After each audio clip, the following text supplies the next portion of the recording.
And welcome into No Layups. I'm a guy who loves to watch movie trailers, and that guy over there, I don't know how it looks on your screen, does not like to watch movie trailers. Hello, Raheel. Hey, David, what's up? How are you?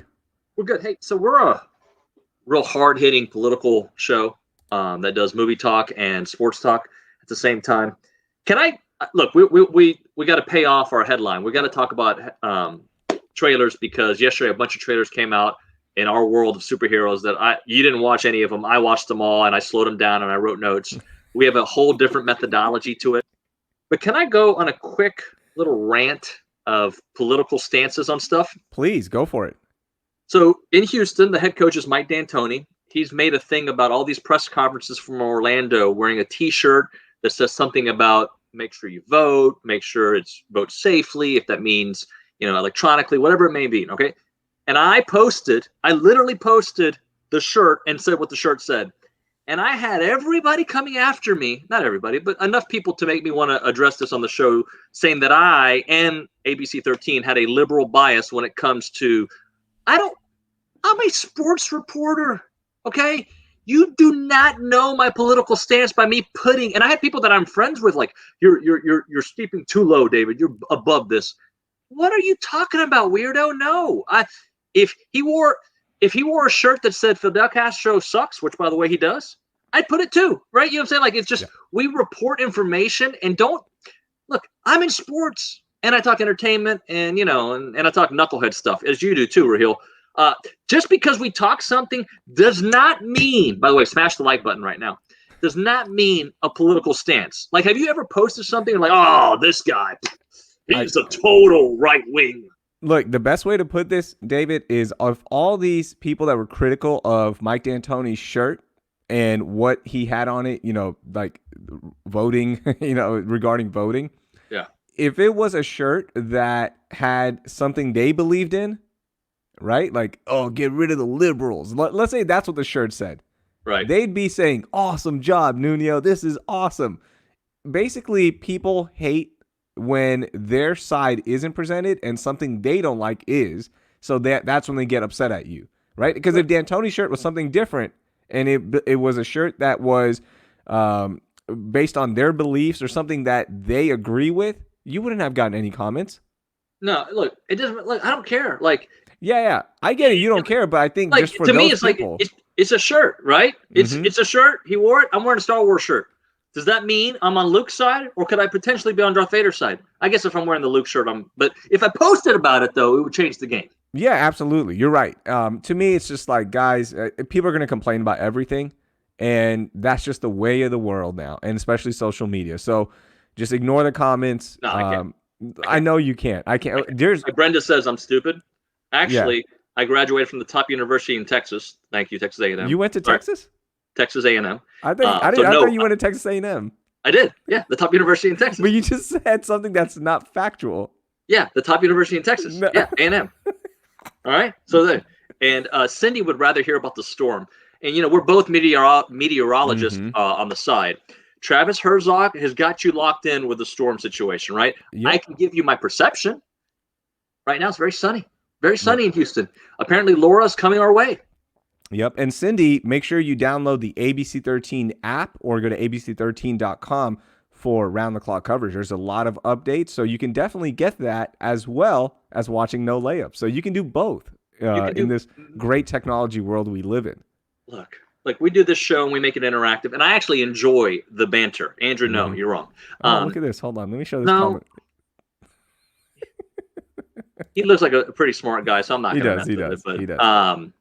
But look, we're going to go back and forth with you. That's what we do, right? Yes. On Twitter, on Facebook, and if you want to watch the show later. So I'm going to respond. So those of you like, I'm going to say, no, I'm going to respond. Sometimes to the detriment of the show, Raheel, I will stop the dialogue.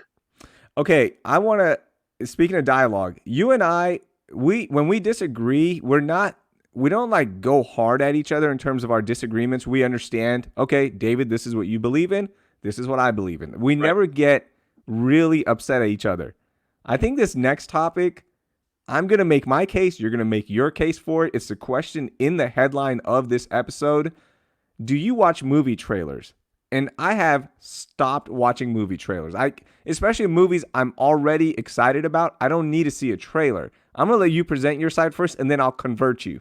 Raheel, I'm going to need a couple of minutes. So what time are we talking new Batman? We'll talk to El Mayimbe, Umberto Gonzalez at 1:15 Central. So that's coming up here in a second.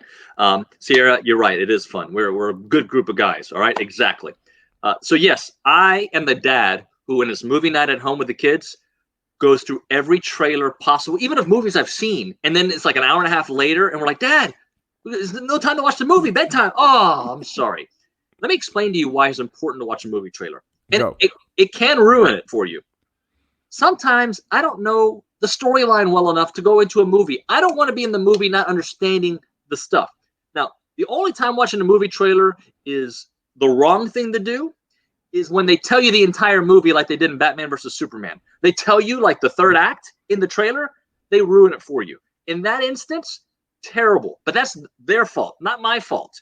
I love to watch it because there are storylines that I want to know about when I go into the movie, Raheel. So I can't tell you much about this new Batman trailer, which was the freaking bomb. Okay, it was amazing. But there are some storylines that I need to beef up on before that movie comes out in October of 2021 that I want to know just a little bit about because it's taken from certain comic book genres. I didn't read comic books growing up. I collected them. Well, I had a few. But I always watched the cartoons and I played with the toys and I'm familiar with all the storylines. But there are some that I need to brush up on. And that's why, at least when it comes to superhero movies, I like it. Now, if the movie studio is a bunch of idiots and they put the end of the movie in the trailer, or if I watch a trailer and feel like, I just saw the movie. I just saw the freaking movie. Now, an example of one that I can understand avoiding, Tenet, right? Tenet's one because it's a Christopher Nolan movie. You want to go in there and not really understand. I mean, you want it to be completely free. And I agree with you there. But also that movie looks so confusing that I think I might need a little bit of education before I go to it. Okay, so the whole thing for me started because of Christopher Nolan. And it was The Dark Knight Rises. Oh, no, sorry, The Dark Knight, not The Dark Knight Rises. So when I watched Batman Begins, I was like, okay, this is awesome. This is a great movie. I'm interested. And then Dark Knight came out when you and I were working at 1560 The Game. We've talked about it on this podcast before. I was so busy with work, like I didn't watch a single trailer. I had no idea what was in the movie at all. I didn't know Two-Face was part of it. I had no idea. I literally went in cold to that movie with no trailer, no background on it. And it was the greatest cinematic experience I've ever had. Like the twists, the turns. Right. It's already a great movie. But when you have zero idea about like who's in it, which characters from the comic book, it made it that much better, right? And since then, I've applied it to all Christopher Nolan movies and all movies that I'm interested in. So, for example, The Avengers, when Infinity Wars and why am I blanking on the second part? Endgame. When if you would have watched the trailer, you would have known that. Yeah, when those came out, I didn't watch a single trailer. Black Panther, I didn't watch a single trailer. And then you fast forward to Christopher Nolan movies, Interstellar, didn't watch a single trailer. Didn't watch anything for Dark Knight Rises. All those movies, right? It makes the experience so much better because of the storytelling. You have no idea what's going to be in there. Sure. And I agree with you that you want to brush up on certain things, but you can do that afterwards. You can read up on it afterwards. And then you watch the trailers after the movie and you go, Oh, you know what? Oh, they didn't put this part in. Or this part was. Oh, Hulk actually didn't. You know what? Hulk didn't come out until he had the Hulk Buster on, right? He had that costume, but they never used it in the movie. In the trailer, they showed it. So, like, it's little things like that you pick up and go, oh, okay. Interstellar. I had no idea. Other than Matthew McConaughey was in the movie, I had nothing else. I was like, I don't know what it is. I'm just going to go watch it. It's Christopher Nolan. Dunkirk, same thing. Logan. I had no idea other than we knew Wolverine's going to be in it. Shout out to Hugh Jackman, one of the greatest comic book portrayals ever. I had no other idea other than the actor and that it was rated R. That's it. Well, look, I disagree because I got a year and 3 months before Batman comes out, and I want to have some stuff to talk about in a year and 3 months. And I think this trailer, I highly recommend if you're a Batman fan to watch it because it doesn't tell you anything other than set the tone. They did this trailer right. Okay. And by the way, we will talk Rockets here in a second, guys, before El Mayimbe joins us. But the problem with certain movies is they give you too much. The Rise of Skywalker told you the whole movie. Yeah. And then like I wish it would have been rumors about the Emperor, not show me the Emperor in the That's it.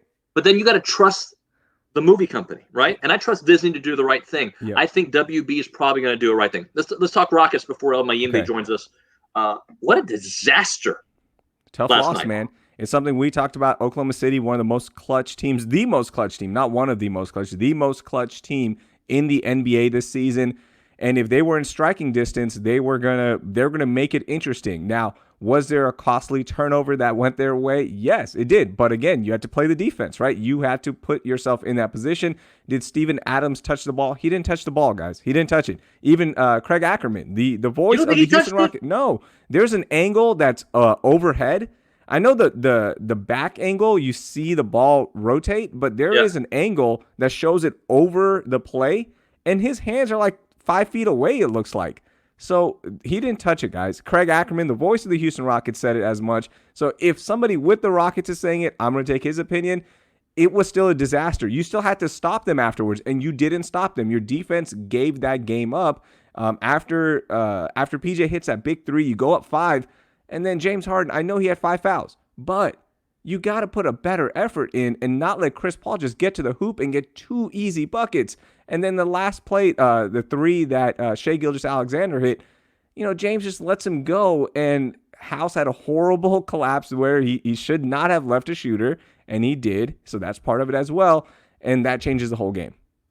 First off, you're going to upset Rockets Twitter. Houston Twitter fans or social media fans, we really get our feelings hurt easily. Like it is, we really do. I mean, and sometimes we're in the mix, right? Even as reporters who have a political stance on the show, but like goodness, like look, there are some mistakes that referees make. There are Batman is for children. I stopped watching fairy tales when I was 10. Okay, JD, thanks. JD, but you're I on hope Facebook you never chatting. You're on Facebook chatting. Okay. See, now you ticked off David. I mean, JD, you're on Facebook chatting, man. I stopped doing that when I was 10. Sorry, Raheel. No, that's a listener. What are you doing? JD, keep listening. Keep I didn't tell him to stop listening. No, I wanted to engage. I'm just giving him a shout out. All right, where were we? On the Rockets. Sorry. On the Rockets. By the way, not only the Rockets. I saw your note on the rundown about San Diego, fun team to watch. Dude, I don't care. I want the Astros to win every game by 20. Okay? That's what I want. I'm glad the Padres have a good team. It doesn't matter. The Astros have the most hurt team in the history of the world, and everybody hates them. And who was the dude from Barstool who says, we need the Astros to be good. We need somebody to hate. And good. Hate the Astros. Hate the Rockets. Just keep winning. Yeah, winning solves everything. I want more winning, but, man, the Padres are so much fun to watch. Like, the best thing that could have happened to Tatis was the Rangers getting upset about the Grand Slam and making a big deal about it, because it became a national story, obviously. It became a big topic on every single sports show, and he was already having a great season. Like, I'm not taking anything away from how great of a season. I think he had 9 home runs going into that game. So he's already, becoming a star. But how many of us knew about what he was doing other than diehard baseball fans? Nobody knew. And now he has been put into a position where everyone knows about it because of what happened with the Rangers. And it is awesome. Like, that team just hits grand slams for whatever reason. It's so fascinating. But I love like what they bring to the sport. It's just fun now. So shout out to the Padres. And by the way, and Hardwood Daddy had a good point. People who do hate the Rockets because of the way they play. Sometimes I don't love the way they play.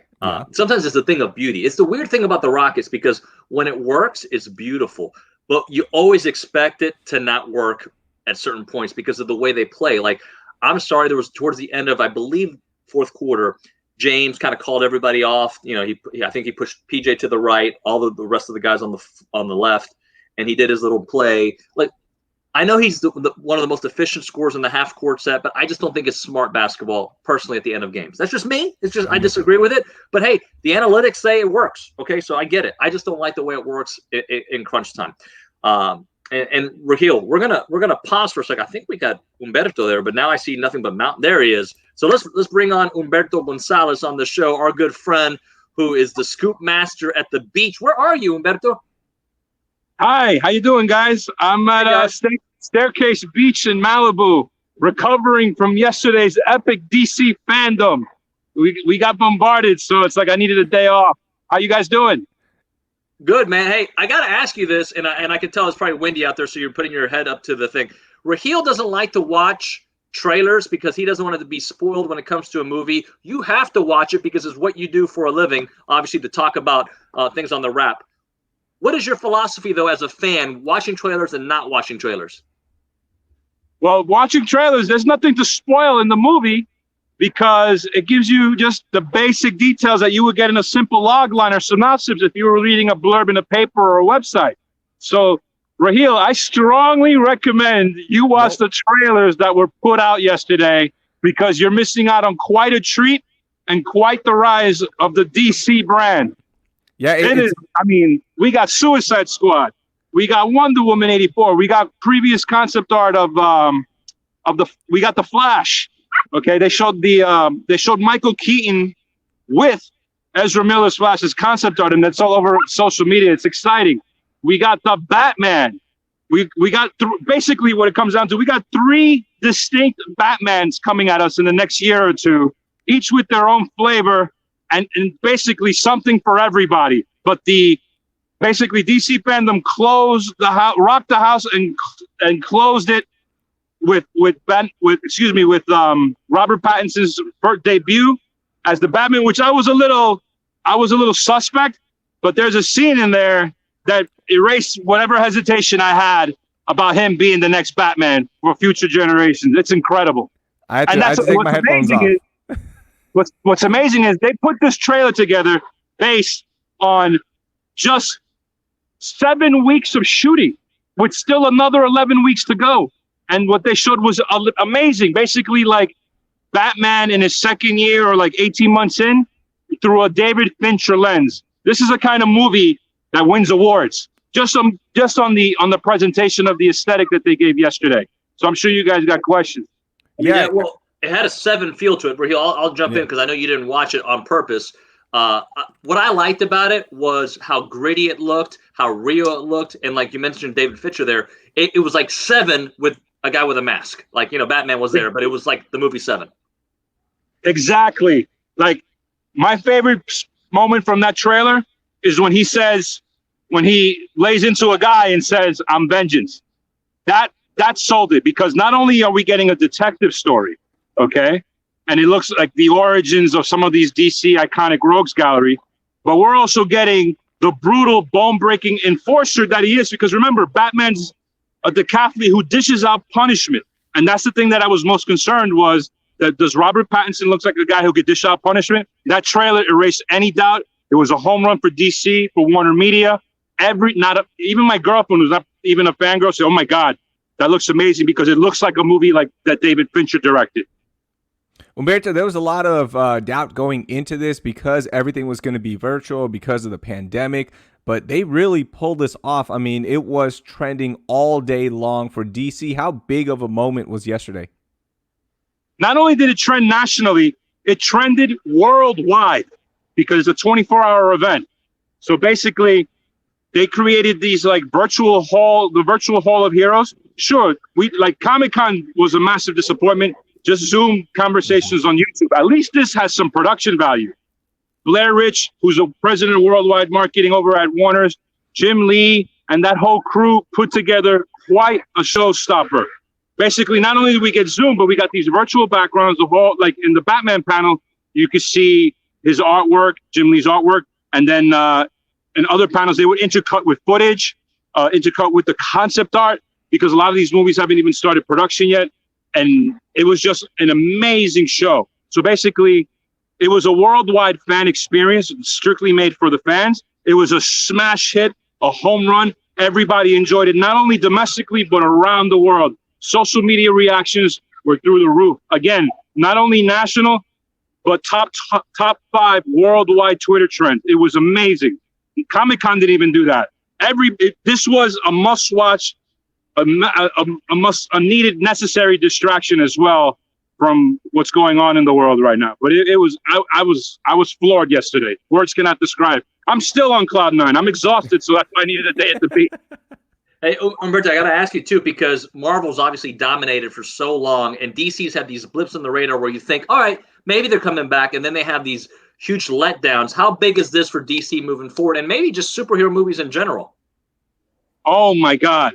I've been waiting for DC to like get their act together, but they seem to have recovered post the previous regime, and they just brought their A game. They brought their marquee characters, their marquee talent, and they delivered for the fans. Basically, Marvel decided to sit out Comic-Con and present their own things. From what I got, they wanted to do their own thing, just like DC, and they weren't really allowed to. But DC came to the stage, showed up, rocked the crowd, rocked the house, and basically made us excited again for these iconic characters like Wonder Woman, new characters like Black Adam, a lot of legacy characters like Hawkman we're going to see for the first time, Cyclone, Dr. Fate, Atom Smasher. It's just the possibilities are endless. And since they're first out of the gate with the multiverse concept, basically where you can see TV Flash on screen with the movie version of Flash, we're now going to see that cinematically with 3 different Batmen, you know, from separate universes cinematically. That's never been done before, and that is just incredibly awesome. Man, it's going to be wild. I can't wait. I know yesterday was exhausting for you. Enjoy the beach. Show us a little view of the beach, man. Show us Malibu. What are you doing? I don't want to see your face anymore. Show me Malibu. Let me see if I can turn. Okay. So this is Malibu, Staircase Beach. People everywhere. So surfers out in the my girlfriend's out there somewhere. But socially distanced day at the beach. First day at the beach in over a year, or the first time this year. Like it. I love it. Hey, brother, we appreciate your time. Thanks so much for making a few minutes there at the beach. I had to talk Batman with you. We'll talk to you again, okay, brother? Absolutely. Thanks for having me on, guys. Raheel, watch those trailers. Trust me. No. We'll regroup after the movies come out. I'll watch them afterwards. Thanks, Umberto. See ya. All right, good stuff there from Umberto. I love talking to him. He's one of my favorites. Look, I will say this. I felt bad for you when he started bringing up stuff in the trailer. So smart move to take out your headphones. But it was a big day for what we do. People are asking if we're going to talk sports. Of course we're going to talk sports. But like, yes. we this is what our show is, okay? It's like a sports show with a lot of other junk in it. I like doing it's a life show. It's life. That's what it is. Yeah. Is it? Yeah. I got a report for you. By the way, we have Jay DeMerit on with us in just a little bit as well. Yep. Former U.S. men's national team back. And one of the coolest stories, you put me on his documentary, Rise and Shine. So this guy used to play, he played D1 soccer, but after that, he didn't get drafted by anybody. And he just went to Europe with a friend, a backpack, and walked his way onto a team. Like, the journey is incredible. Ends up scoring one of the most important goals in Wofford history. Was part of the U.S. men's national team when they beat Spain 3-1, right? I believe was the final in that one. 3-1. And then they end up losing to Brazil, but still, like, they did something that no other men's national team had done before. He was part of that group, so we had a great conversation with them. We'll play that. It's very inspiring as well. So we do have some sports coming up. I do want to give you a report, David. Week one of my daughter's first week of school. It was rough at first, but then it was awesome. Shout out to the teachers. You guys are amazing, man. I know they're already amazing. Teachers are great at what they do. They mold our youth, and they are vastly underpaid, okay? But to go through this with the virtual learning, to have parents that are, freaking out as well, and all the emails and everything, and then to still have a smile on your face. I just want to give some love to the teachers once more. My daughter had a great first week of school. Thank you, everyone, for all the advice that they gave us, not only on Twitter and Facebook and on episodes, but it was on the ABC 13 app as well. So thank you, guys. I appreciate it. And she loved it, man. Like, it's just like school for her. She's in kindergarten. I get it. Like, it's different. But she can't stop talking about her classmates, and I can't wait to see X on Monday and all that. So I just wanted to give you a recap of first week of online learning for my daughter. Well, congratulations. I mean, I think it's, first off, the kindergarten, to do it virtually, it's got to be so difficult. So awesome with that. We start tomorrow, and I'm already thinking to myself, because we're doing the first 9 weeks from home. Mm-hmm. How are we going to afford our broadband bill? Because we're going to have Zooms for 4 children. And I thought, like in the spring, it was fake school. I mean, it was school, but it was like, like a Zoom here or there, and it was like 10 minutes, and like they did the best they could under the. These are like all day Zooms, and I'm like, okay, let's just say they do 1 hour or 4 hours a day. Let's just say 4 times 4, 16 hours of broadband. I'm working from home most of the time as well. Yeah. That's a lot of broadband. Am I using the right term? A lot of data. Yeah. It's a lot of data, but you have unlimited, right? Like whoever you go through. I don't know if I have unlimited. I think I need to get unlimited now. I think I have the plan right below it where they charge you when you go a certain amount above, but we've never gone above. We've come close. We get a little email from our company that says, "Hey, you're at 75% of your total." So I was gonna call at some point today. I do want to pay off some of the things coming in on the feed, on the Facebook feed. One of them was about Hunter Pence. We covered Hunter Pence when he was here in Houston. He was great to us. I was actually in the locker room the day he got traded years back. He was just designated for assignment from the Giants, and I was asked for my opinion on it. I get it. The guy's not young anymore. Like, I still think of the young Hunter Pence that we had here in Houston, 37 years old, batting under 100, really struggling. I get it. Like, it makes sense to me. Like, I would like to see him resurrect. He did it last year. Was it with the Rangers, right, where he came back and had a great year. He still probably has it in him, but right now, like a lot of hitters, until recently, Altuve was struggling. Like, it's just, unfortunately, it's a different year. It's hard to kind of really gauge where you are based on all the things happening. Yeah, the fact that he was on a roster this year and lasted this long, even after what happened last year, like you're on a really bad team. Somebody's going to get stats and somebody's going to get playing time. I was surprised he still got another shot, and shout out to him, man, for a solid career. And he was one of our favorite players, as you mentioned, when he was here. So much love to him. And I don't know what happens next for him. I don't know who picks him up, but shout out to Hunter Pence. But did you see the whole Lance McCullers McMuffin thing on Twitter the other day? What was that? So it wasn't Joe Kelly's wife. Somebody's wife. Who was it? Whose wife was it? I don't even know. It was. They'll tell us in a second. Yeah. I saw like the wife tweeting and quoting and like, oh my gosh, a drama now. Like, can we all just move on? People hate. Like, it's like, I don't understand the kind of hate that I don't really get it, especially when like your teammate was a part of a team that did it to you too. Like, like Joe Kelly benefited from it, right? He's not the only one from the Red Sox on that team, right? Like, there are several, like, I don't know, man. Like, to me, like, you can get angry and like maybe personally tell him like, dude, that wasn't cool, man. You cost my guy his job, whatever, right? And but the vitriol on social media, okay, whatever. Yeah, I'm Pat, and it's because they won, right? And because their attitudes afterwards, right? That was a PR disaster. The way they handled the first part of the spring training apologies, it was horrible. There's no defending what happened. It was just a bad PR move. And even the owner, Jim Crane, has come out and had statements where you just go like, dude, just please, like, do you not understand what's happening? Just stop. And the less you say, the better it is right now. And look, if it was a team that the Astros lost in the World Series to, I think we'd be acting the same way. And everything that happened afterwards, I think a lot of Houston fans would be just as upset and wouldn't let this go either.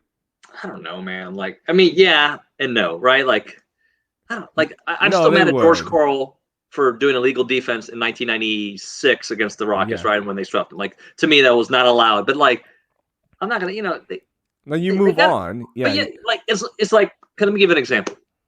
If this is gonna, maybe I shouldn't go down this route, Raheel. What route are you going down? All right. I'm gonna choose a person. We're gonna call him Juan. Okay. Let's say Juan cheated on a test in 3rd grade. Okay. And somehow people tell on him years later. Does that mean he didn't finish 3rd grade? No, he finished 3rd grade, but what if Juan cheating on that test kept David out of the 4th grade? How is that possible, though? Because again, their logic is the Astros cheating was the reason the Dodgers didn't win, even though the Astros won on the road. But that's help me understand there. And I hate that we bring this up every week, but it's like it's still there. Didn't the Dodgers get in trouble that same year for similar stuff too? I think they were accused of it. They weren't officially in trouble. And the Red Sox were officially got in trouble. Yankees were. Yep. Yeah. Who was the last place team that year? Let's just say the Baltimore Orioles right now. They weren't cheating. Okay, They I weren't. don't think Yeah, cheated. they should have enough, cheated. right? And I'm look. I am embarrassed that the team that won a World Series cheated to help them get there. And did all of a sudden evidence come out that they cheated in the World Series that I don't know about? Nope. So, Nope. so, I'm with you. so I'm why are with the you. Dodgers mad? Like, I mean, That's how fans are. no, but they won the game at home when they scored 86 runs. I'm sorry, like, I don't know. I don't think it happened.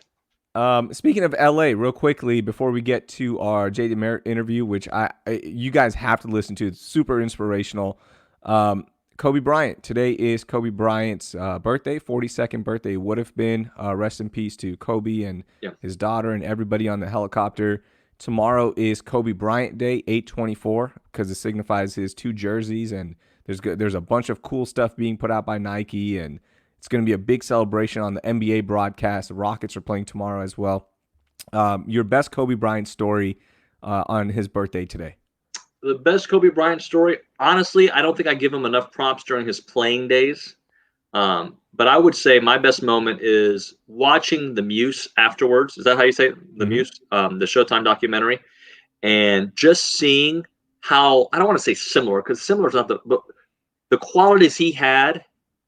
And I'm not talking about the kind of teammate he was to Shaq and all that. I'm going beyond that. I'm talking about how personal he took basketball and how hard he worked. And after losing a series, I think it was the Utah series, he got off the plane and went to the school and shot for 3 or 4 hours.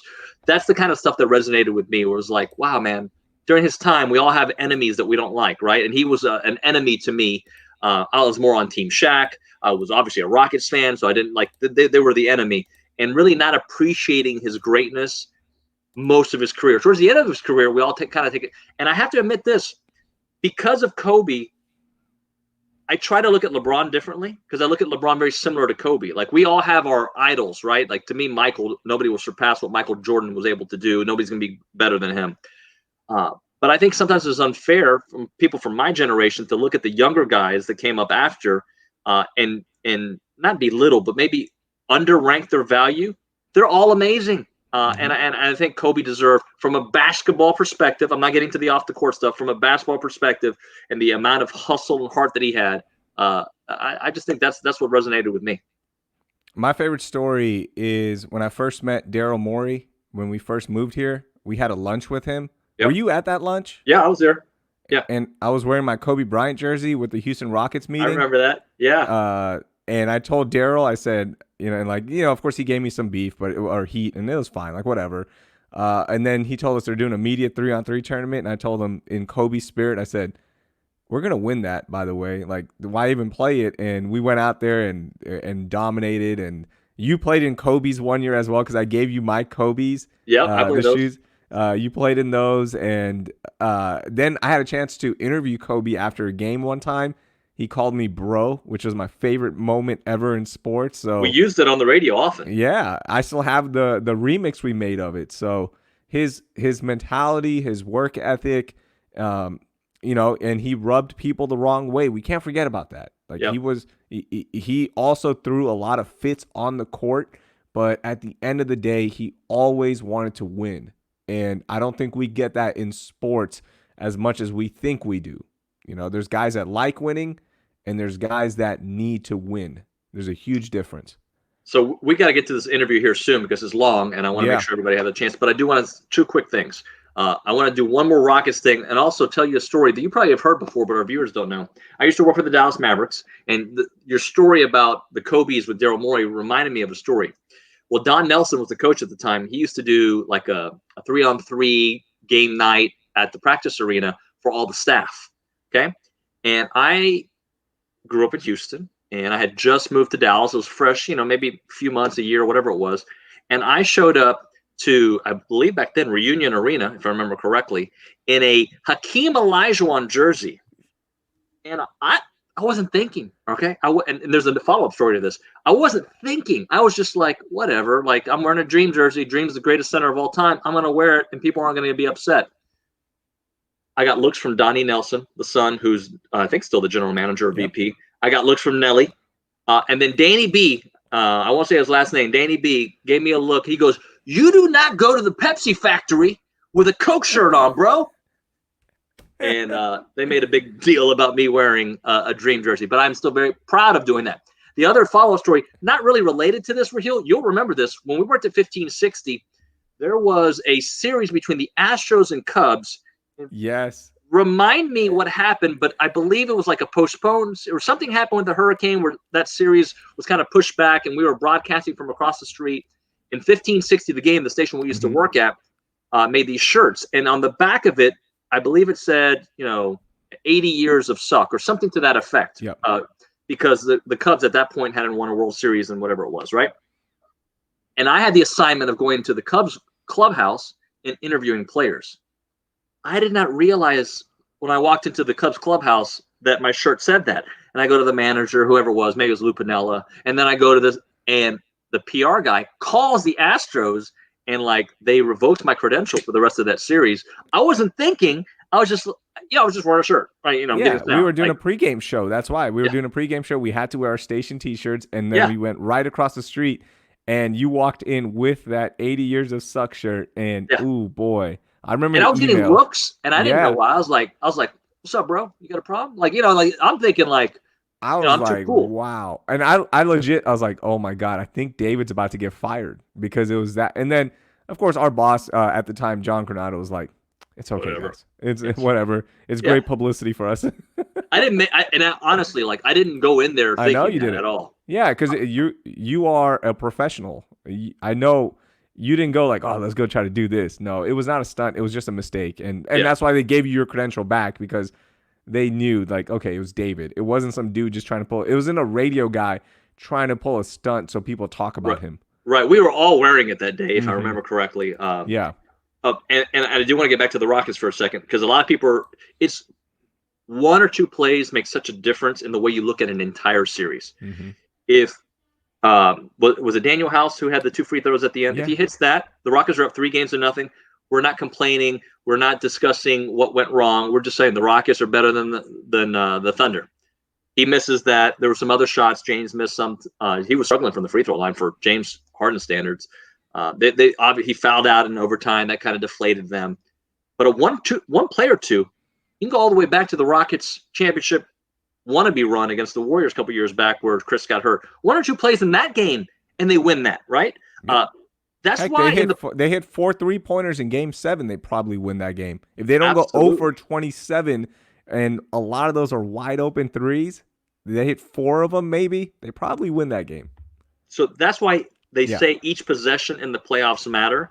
I fully expect the Rockets to win this series, but it is a series now. At 2-1, it is a series. It'll be interesting if Russ comes back, how that gels. How is James' shoulder going? If you're James Harden and the Rockets, you want to end this series as quick as possible. Unfortunately, you got at least 2 more and maybe more. Yep, absolutely. If they win the next game, then you're still okay. You're still on track. You can hold Russ out. But if they lose next game is 2-2 with a swing game, you have to bring Russell Westbrook back, in my opinion. You have to. And the way they've covered James has been phenomenal, right? Dort has been awesome. Dort, I tweeted this yesterday. Dort has been so good that the Houston Rockets are going to sign him so James doesn't have to go up against him like they did with PJ Tucker. And there was another guy that they had a chance to go after, who if I remember correctly, when Wesley Matthews was with the Blazers, he gave James Harden fits. I believe the Mavericks ended up outdueling the Rockets for those services, but I remember that as well. More. Yep, absolutely. Okay, let's get to our Jay DeMerit interview. You want to set this up? Should I set it up? Or I forget. Set it up. All right, so yesterday, I think it was, I don't even know what day it is. We talked to Jay DeMerit, played for the U.S. men's national team. But I'm going to give you the reason he's on the show. Today is obviously Champions League Sunday, PSG taking on Bayern Munich. But that's not why. He's a huge PSG fan, Raheel. It's covered by your microphone. Don't worry about it. People get it. But his journey is more the reason he's on there. Imagine not being good enough, at least being told you're not good enough at something. Okay, let's say you're trying. What is the B League for? Let's say the Arena Football League was still around, and you're not good enough for the Arena League, so you try out for the NFL. That's basically what. And no disrespect to the MLS, but the EPL is considered one of the best, the English Premier League. And Jay DeMerit did not make. I believe it was Chicago. Am I right about that? The team was trying out for. He didn't make it, and he wasn't drafted. So he said, "You know what? I'm going to take nothing and move to Europe and backpack and go all around England and everywhere and try out for clubs. And he eventually made a Premier League team, Watford. And then he played, he started, he won games, and then played on the U.S. men's national team, a guy that was kind of never considered on the radar. And then here he was, Bob Bradley's go-to guy when the World Cup came, and just a fun conversation. He has ties to a lot of people from Houston, like Stu Holden, Brian Ching, Ricardo Clark.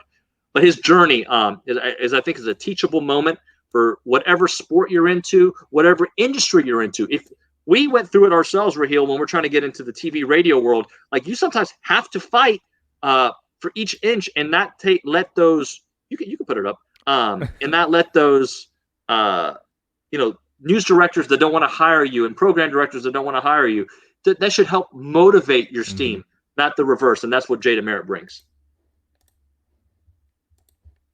All right, Raheel, I've been talking about it all week. Jay DeMerit joins us here on the show.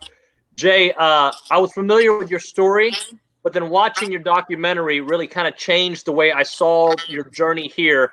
Rise and Shine, the Jay DeMerit story, a 2011 documentary that I just became aware of. Thanks for joining us here on the show. For those who don't know you, man, like, you've played in Europe, but like, you didn't make an MLS team here at first, and you kind of had to grind your way through. So kind of take us through your journey. Yeah, some people got to do it the hard way, as I like to say. But for me, I grew up in Green Bay, Wisconsin. I didn't grow up in a big town. Thankfully, we had a professional football team that I was obsessed about. So that really, community and sport has been built into my veins since I was born. And I'm the son of two gym teachers. Both my parents were gym teachers and coaches. So I've been around educators and coaches that are challenging me ever since I was born too. So, I was kind of built from those foundations. Again, growing up with a cornfield across your street and kind of blue collar environment, it was, built on work ethic, built on, support. The good thing about growing up in a place like Wisconsin is that, people respect each other there. They treat each other well. And so I was kind of built from that environment. And then when it came time to take it upon myself, I was 18 years old. I had a small walk-on scholarship to go down to UIC, which is the Illinois Chicago Division I NCAA college. The only scholarship offer I had was from my hometown. So UW Green Bay was the only scholarship offer I had coming out of high school. Again, so opportunity wasn't huge, but at the end of the day, I also had dreams to be other things, not just a soccer player. And I was creative. I liked art. So I enrolled in the design program, the industrial design program down at UIC. They had a great art and architecture program down there. So those two pieces kind of fit. And there I was, and as a 19-year-old going down to the big city, leaving my small town and taking a chance and doing all that kind of fun stuff that life really brings you. And I was kind of one of those guys. I like to put myself in uncomfortable situations. I like to challenge myself in bigger environments and see what happens, because you're going to learn something, that's for sure. And I don't know whether that attitude was built or if that's natural. I guess it's probably a little bit of both. But at the end of the day, for me, it was just about, I just felt that. I just felt like I wanted to get out of my town and go and challenge myself against big players in a big town like Chicago. And again, the school that I wanted to go to had the art program that I wanted to do. So all those pieces really allowed me to get there. But then the whole challenge started because I came in as a forward, 3-sport athlete. I only played soccer 4 months a year at the time. When I was 18, I wasn't a part of a high academy program. I wasn't playing ODP and doing all that stuff. I was playing basketball in the winters, running track in the spring, and playing soccer in the fall. And again, I was an athlete and a competitor. I wasn't a good soccer player at that point, but those things kind of served me. My attitude was good enough that when my first preseason tournament, my coach calls me aside. We had a red card and an injury to two defenders. He pulls me aside and he's like, "Hey, Jay, I know you don't play forward or you don't play defender, but have you ever thought about playing defender before?" And I'm 19 or 18, and I'm going, "Not really, coach. I think I got here because I got recruited as being forward. Isn't that why I'm here?" You know what I mean? Like, so in a way, I kind of had to take a really humble approach to that request, and I decided to say yes because you should. And I was a freshman. I wanted to play. I didn't know a lot. I just knew that maybe he saw something in me that I didn't see. And I took that chance. And for that preseason tournament, I played 3 games at the back. We were a marking back system. So I just ran around. I was athletic. I was competitive. I won the ball, gave it to somebody else. Sounds pretty simple, but that's kind of what I ended up doing. And by 3 games, I realized that for 18 years, I've been playing out of position. And there I was, a college defender. And within that first season, I was first team all conference. And I'd never played the position before. I'd come from Green Bay. I wasn't a very good soccer player yet, but I had learned just by saying yes and being coachable that I could be something even greater than I ever would have imagined. And so that started my college career. I ended up being an All-American, honorable mention by senior year. But again, missed out on the draft. I had scouts telling me I was playing, ODP or PDL at the time for Chicago Fire Reserve. So I was kind of at a level, but I didn't go to Stanford. I didn't go to Clemson. And those are the guys getting drafted. And I'm playing against guys in the NCAA tournament and doing well against them who are now current MLS players. So again, there's whispers and people are like, oh yeah, maybe you get drafted. And so I thought maybe I would, but the draft came and the draft left. And there I was, just twiddling my thumbs going, okay, now what should I do? Because I got a crossroads. I'm either going to be a designer because I just got my degree, or I got to weigh up some soccer opportunities because I really feel I've only had 3.5 years of experience and I'm already an All-American. I need to take it upon myself to believe in my story, not the other way around. And within that, created the mindset. And that was, what are my opportunities in soccer? And I had a great opportunity to go move to England and live in my friend's attic and eat beans on toast, making $40 a game. But for me, I looked at the light at the end of the tunnel. And where was that light? In England? If I can make it, I got to do it the hard way anyway. I got to start at the bottom of the ladder. That's life has just told me that. So do I want to walk on to the Chattanooga locomotive team, or do I want to go to England and get some life experience and test it against the best in the world? I got to do it the hard way. Let's go. Let's see you in England. And that's kind of where I really kind of, because either way I had a degree to back it up. I knew I had a support system that allowed me to take chances and to take risks. And I had enough belief and knowledge about myself because I had 10 jobs and played for a bunch of coaches and knew myself enough that I could be right. It's so funny. Really started it. Real quickly, I'm going to pause you there because when David told me to watch the documentary, he literally said, you got to watch this because the story is he goes over to Europe and is living out of his backpack. They're just cold calling at clubs and telling him, hey, can we just get a tryout? And I'm like, okay, David, there's no way it's like that. But it really was that. Like you're like, I'm going to take this chance. And you just went for it and went there and just started trying to reach out with one little CV resume in your hand. And that was the way to do it. Yeah. And back then it was a laminated piece of paper. There was no LinkedIn back then. Nowadays are going to have to take their screenshots or something. And be like, yo, this coach says what's up. But for me, it was a laminated piece of paper. And, I'm also a big believer in the adventure of life. And I think that anytime we can take chances and create a new story and a new experience for ourselves, we should. And that was an opportunity that was presented to me. Again, I knew that I'd never been to Europe, so why not take our little resume laminated piece of paper and go travel to Belgium and France and Germany and rent bikes and go knock on training doors? Why not? Who cares? What are they gonna say? No? You know what I mean? Everyone already says no anyway. Like, what's the big deal? You know what I mean? Like, let's get some life experience in there. Let's go, cruise around and check out Europe. That's cool. I have a degree in my pocket. I can always go home and be a designer. Let's take some chances here. Let's take some risks. And again, I went with purpose to play. I did. I didn't go there just to be a passenger. I went there with purpose, and I didn't know what that was going to lead to, but I did go there. I was fit. We were training every day. We were waiting for opportunities. And again, my opportunity didn't really come until over a year. I was playing in the 12th division. I was making 40 pounds a game. That's $60. That's $60 a week. It's not exactly a wage my mother was proud of at the time. And hey, are you a professional soccer player yet? I'm like, no, but there was like 4 people at the game today. And it was crazy. You know what I mean? Like, this is what I was doing. And in a way, it's just like you have to take this perspective of monitoring from a further place. You know what I mean? I could sit here and talk to my mom about how it is to play in a 12th division in front of 3 people, and I don't have a job yet. But at the end of the day, I'm looking at, I just was in Belgium, France, Germany.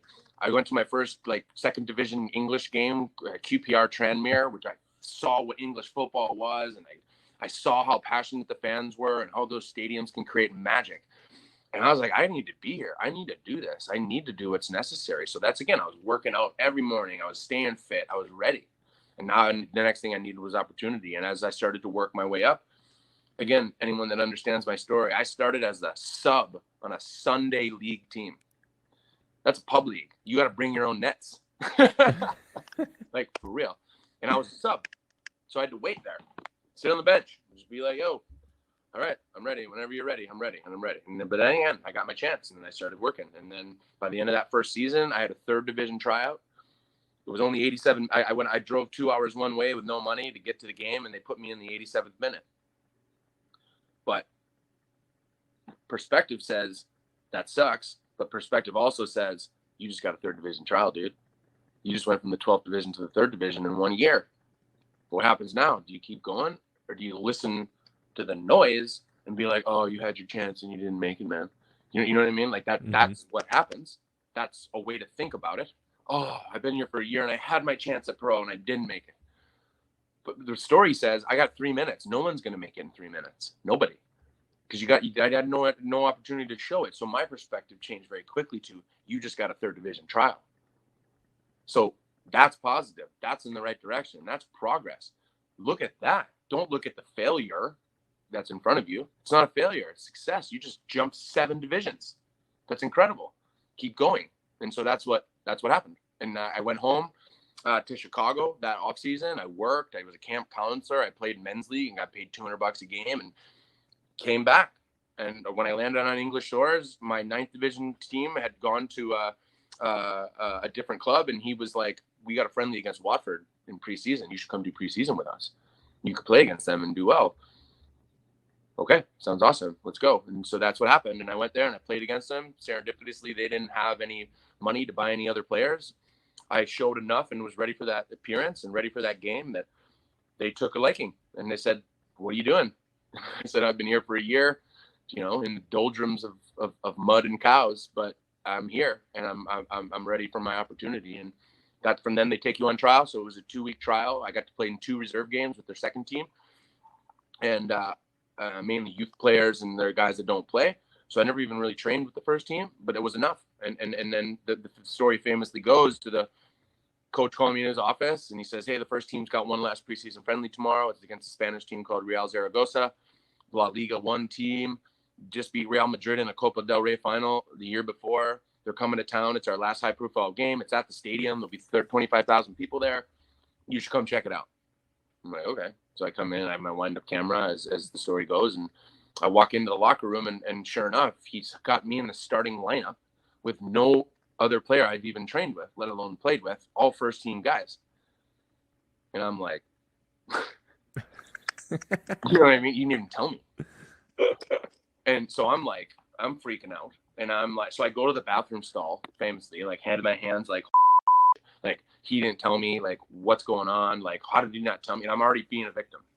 And I'm like, very quickly changed my mindset. This is what you've been waiting for. This is why you've been sleeping on floors for a year and a half. This is why you've been eating beans, because it's all you can afford. You know what I mean? This is the opportunity, dude. Wake up. This is why you're here. And so then I very quickly shifted that confidence back to, I deserve this. I deserve to be here. I put in the work. This is the opportunity that's being presented to me because of that effort, because of that risk taking, because of the ability to be ready for this opportunity.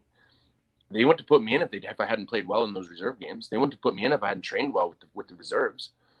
So I started to shift my focus to that. I deserve to be here. I deserve to. He's taking a chance on me. Now it's time for you to take a chance on you, because this is why you're here. And so within that, created the mindset, and I did enough. I go out there. In those big situations, my whole life, it's control what you can control, understand your attitude, test reputations. Don't live behind a badge. Don't do that stuff. You can get yourself in trouble. So within that, for me, it was just taking opportunities like that and making the most of them. And that seemed to work, as the story goes, each step of the way. And each new step created a whole new springboard into a new dimension. But when you're ready for that dimension, you're ready to start again. So I want to pause you there, because our viewers and our listeners of the show, you can watch Rise and Shine still. So I want them to actually, because the journey gets even more incredible after this. So I don't want to spoil it for them if they don't know the story, because the next part of your story is so awesome, right? So let's stop on the journey there, and let's throw some questions at you regarding some of the journey, because the second half of the story is awesome. I want to go back to something real quickly, David. Yeah. Me being a basketball guy, all right, I grew up playing basketball. I love soccer as well. we can't overlook the fact that your basketball defense helped your soccer defense and eventually got you to the national team. That's what I'm saying. You know what? It was basketball that got you there, Jay. I couldn't agree more. And again, I believe defending is a mentality, and that mentality for me was built through defending in basketball. And when you're a defender, and I don't know what role you play on the basketball court, but my role in the basketball court, I was little. I was 5'6", 115 pounds when I was 16 years old. 5'6", 115 pounds. It was this big. But I was fast, I was quick, and I could annoy the out of people by playing defense. And so I would take their scorer, their shooter, and I just follow them around. I'd run around, I'd be a gnat, I'd be annoying.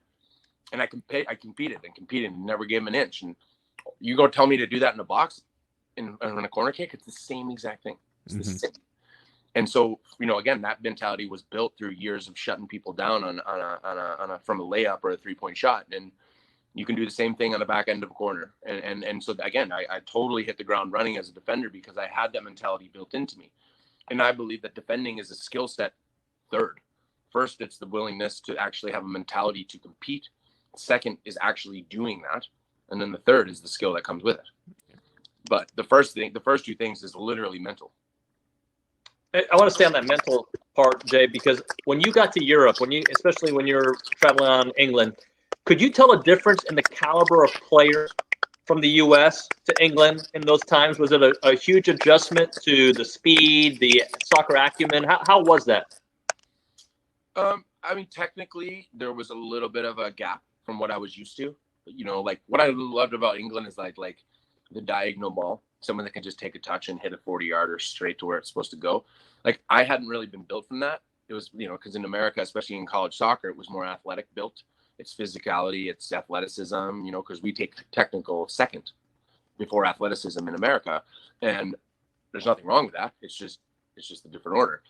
And so for me, I was built from that order. I was built by athleticism first. So, as I kind of started to compete at the highest level, that's what it was built from. It was just this ability to test people's reputations, to understand my role on the team, and what I brought to the table. Again, knowing what you're good at, knowing what you're not good at is a huge key to creating a mindset. And, again, for me, it was just about walking into those places with that mindset and knowing I can control what I can control. I can control my effort. I can control my competitive edge. I can be a nuisance.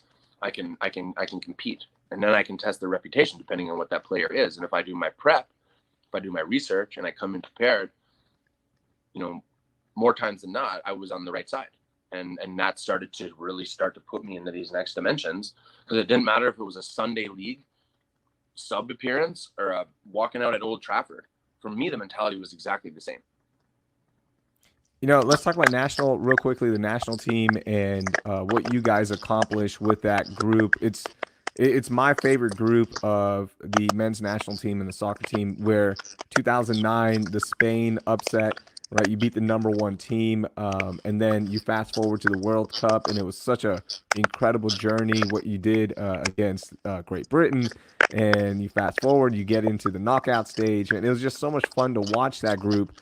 How special was that group, and what was it like being part of America's, I think it's the greatest group of soccer talent assembled?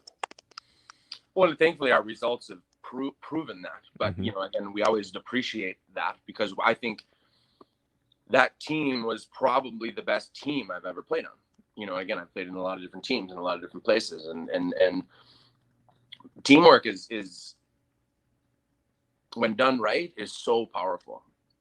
And that was a team where there was skill at every position, and every person really, really understood what their job was.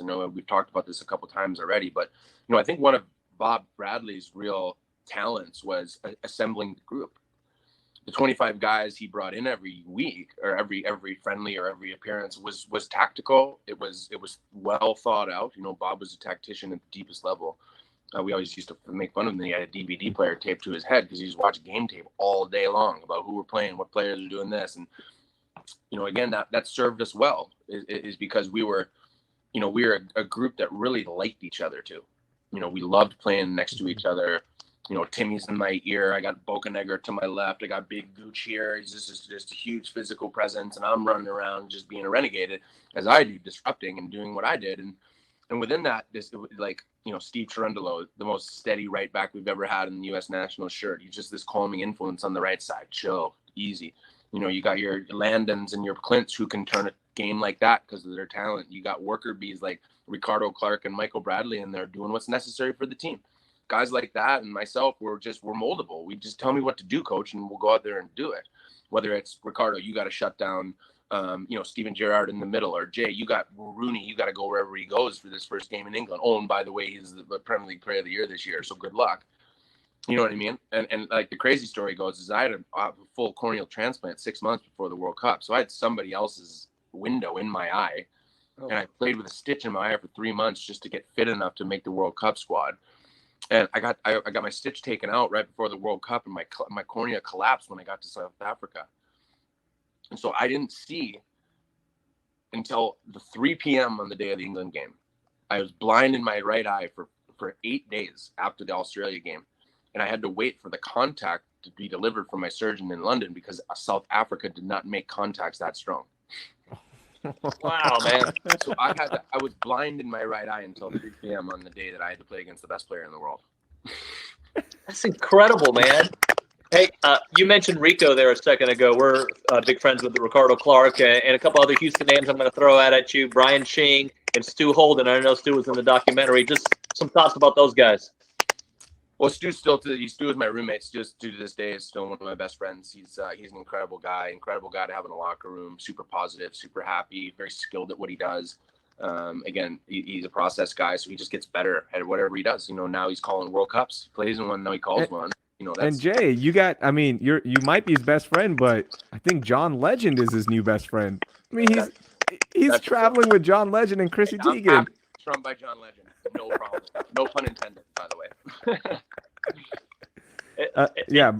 You were buddies with Chingy too and Rico? Yeah, and and Chingy more so, but Rico, again, he was one of those guys. He's pretty he's quiet. He was pretty unassuming, but when you ask him to play a role on the field, he kills it, and that's really where he really personified for that team. And Bob loved him for that. He loved throwing him in there, be a nuisance, get his big wiry elbows in people's faces, and disrupt the middle. And Rico really brought that to our group. And again, going back to the whole conversation of the team. Everyone knew their jobs. Everyone knew what they brought to that team. Bob did a good job of explaining that, making us know that.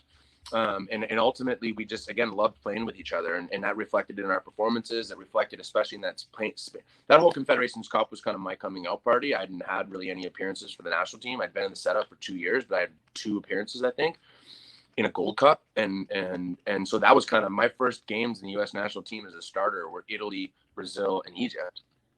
And again, I had to come out and perform and do well. And then Bocanegra, because I got those games, was injured. And then he came back. I'll always respect Bob Bradley for my life because it would have been really easy to put Bocanegra back in at left center back. But he didn't. He moved into left back and kept me in. And I was shocked because I wasn't a name. I wasn't somebody that was known or but Bob just pulled me aside and he said, I just really like the way you're working with Gooch. I think we solidify on the left now, moving Boca to the left, and you just keep doing what you're doing.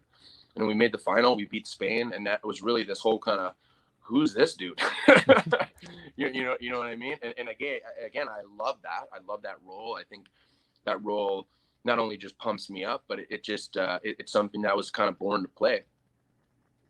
Jay, what are you up to now? What are you currently doing? My main project is taking the Rise and Shine story and really turning it into an ecosystem of a couple different things. One is I run a fundraiser music festival that pays for half the kids in my program to come to camp in the summer. So I run a program called Captain's Camps, built on the Rise and Shine movie. So we teach the lessons within the film as a youth program geared towards teenagers, 12 plus. So we do mixed ages from 12 to 14 and 15 to 18. And I surround them with mentors of all walks of life. So it's kind of like masterclass where the best of the best come up to I'll show you guys right now. I live like in the mountains. So I'm right in the valley of these mountains. See those big tents at the back? Wow. So we have 10 of those. So we sleep 25 at this property. And this is my little cabin. I have 340 square feet of good fun. and on 18 acres of land up here in just north of Whistler in British Columbia, because I retired from the Whitecaps. So I've stayed up here in Canada, and I run this program. It's mainly a summer program, but now I'm turning it digital, and I partnered with EA Games, the video game company. We partnered with them 9 months ago, pre-COVID. We were already building this, and basically I'm digitizing my physical Rise and Shine program. And so it's mentorship lessons online, rewards that you'll win, game packs that you'll receive by learning about people's stories and interacting with their story. So if it's an artist, we'll do a little art lesson, and you can do that now on your phone. So if it's a dancer, we'll do a dance lesson like TikTok, and you got to copy it, and then you get points, and then you get like rewards from said dancer, or you get tickets to a show, or you earn rewards by learning about people, and also just by creating educational challenges, like make a smoothie. Here's the food, it's getting delivered to your door. You just earned it. Make the smoothie. Tell us that you did it. Now you just got better at life. Now you just got free smoothie points for the next week, and you got entered into a Houston game for next week. And you might just get an email to say you got 2 tickets to bring your dad because you earned it. You know what I mean? Like, so that's basically what we're doing. I'm building that right now. That's taking up most of my time, but look out for that in the fall and moving into next year as the beta app. And so, it's digitizing kind of mentor lessons and challenges and cool things, all built on education and celebrity based on influencers, because that's how kids learn now. If you have a blue check mark, they'll listen. It's true. It's true. Hey, Jay, I want to ask you one last soccer thing before Raheel gives you his 5 questions. He's got these 5 questions that we ask everybody. All right, so you played against Wayne, obviously. Is Wayne, or who was the best player that you played against? When you saw them play, you're like, man, that's on a different level. A couple. First one was Steven Gerrard. It was my first season. We played a 2-leg Carling Cup semifinal against Liverpool my first season. So there I am, rookie year, and I watched Steven Gerrard. He's center back, or goes back by the center back. Center midfielder, but he goes. He just goes get the ball. Like, that's what he keeps doing. He just goes and gets it. And so I don't know what I'm doing yet. You know what I mean? I'm just running around and I'm trying to follow the play and do my thing. And I got this. Fernando Morientes, he was like an Argentinian international, peeling off my back shoulder, and I watch him take a ball from his center back and back by the left back position, take a touch, and he hits this ball. It's about 3 feet off the ground, and it stays 3 feet off the ground as he runs into Luis Figo's instep 45 yards down on the other end, who crosses straight into Morientes. And I'm like, oh my God, I've never seen that before. Like, that's world class. That's world class. And I'd never known what world class was. I'd heard it. Oh, he's world class. Oh, that's a world class finish. I know it. I hear what that is, but I didn't know it. I didn't know what it was until I saw that. And I'm like, oh, wow, that's a whole new level. So that was my first introduction through Steven Gerrard's world classness. But I think the forward I found the most difficult was Didier Drogba. He was a Chelsea player for many years, player of the year, Chelsea in the Premier League for a couple of years. He had a hat trick against us in the FA Cup. He scored against us in the Premier League. Like, he's one of those guys. He's like 6'2", 195 pounds. So I'm not the biggest guy in the world. I'm like just under 6'1", 185 pounds. So I can't beat him in the air. I can't beat him on the ground. I can't get too tight to him because he hits it from 25. I can't get loose from him because he hits it from 25. I can't get too tight from him because he's faster than I am. So he's just one of those guys. I can't manipulate him at all. All I can do is compete and hope for the best. But like Wayne Rooney, I can manipulate him. I'm bigger than him. I'm stronger than him. I can manipulate. I can beat him in the air. I can do all that kind of stuff. So that's who I love to play against. But the Drogbas, that's who I'd pass to Gooch. Man.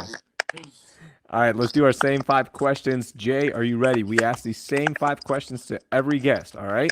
Ready. All right. Number 1. What is one song you wish everybody would listen to at least once in their life?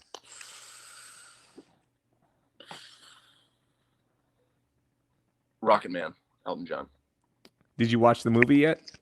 I do. Well, and I know him. I'm on his Christmas card list. What? Wait, hold on. Tell us this story. Well, Elton John has owned Watford twice, and he's their life president. And I played 200 games for them and captained their club as an American. So he shouts me out on stage at the shows I go to, like, for real. This is Bryant. He's been on the guitar for 35 years. And to the lovely Jay DeMerit, who's in the audience tonight, one of my favorite Watford players of all time. Great to see you. 20,000. Wow. Being like, what the hell? Jay, what? How was that not in the documentary? It was past. since the documentary. So this is like Yeah. to Vancouver now. Like I took his kids and played soccer with them in the park when he was here, and like, yeah, like that's one of the crazy things. Like, what do you know about Jay DeMerit? Like that's one of the things. Is like I hang out with him. Like he's my buddy. So what you're saying is once concerts return and Elton is performing in Houston, we can hit you up for tickets. That's what I heard. I wish. It's funny because he doesn't even give tickets. He doesn't even. He only give them to me and one other guy. That's it. Man. Okay, number 2. What's one thing you always have to have in your fridge? Ranch. What kind? Is there a particular brand? I'm not partial. I like all ranch, but normally it's the rancher's choice. Okay, I like it.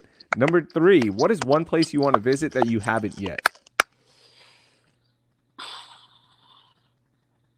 Egypt.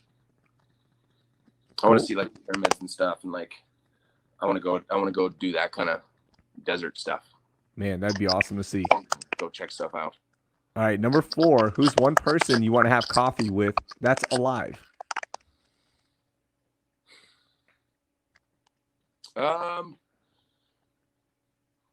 Probably Elon Musk or Tim Cook from Apple. Probably one of those two guys.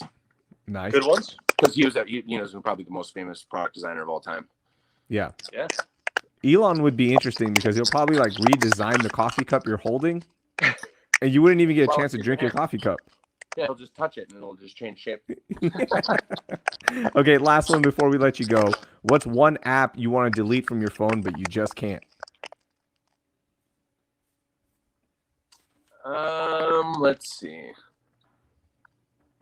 Let's just say in the future it's going to be the Rise and Shine app because I just can't stop learning. There you go. There you go. I like that. I see what you did there. Yeah. Hey, when that does come on, when it goes live, the beta version, come join us again on the show, please. I will definitely do that, and I'll send you guys that beta link too, so your kids can use it and see what they like about it. That'd be great. Jay, man, it was great to get to know you on this level. Loved your story, loved your movie, and loved the conversation with you, man. Thanks so much for joining us. My pleasure, guys. Thanks as always.